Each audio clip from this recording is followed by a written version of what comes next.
दी Educator School Pir महल के सालाना तकसीम इनामात की तकरीब निजी होटल में मुनक्कद हुई। तकरीब में स्कूल के बच्चों ने चारों सूबों की सकाफत को उजागर करने के लिए खूबसूरत खाके, मिली नगमे, तकरीरें पेश की, जिन्हें तकरीब में शरीक वालिदैन और दूसरे लोगों ने बेहद सराहा।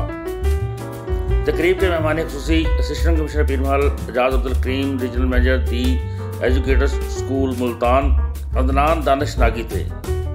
इस मौके पर chief executive officer doctor Kashif Bajwa, regional director academic Saira Khakwani, CEO Leeds Group of Colleges doctor Asif Abbas, principal Punjab College Mohammad Zahid Zarif, principal Leeds College Pir Mahal Khurram Akhlaq, director Educator Malik Arshad Javed, principal The Educator School Pir Mahal Ayesha Arshad, professor Mohammad Shabbir, Commerce college चीचा वतनी, chairman press club Miyan Hafeez, Mohammad Khalid MK, Nayyar शराजी, वजाहत हुसैन, मियां आसफ काठिया, वजाहत हुसैन और खावर हनीफ भी मौजूद थे।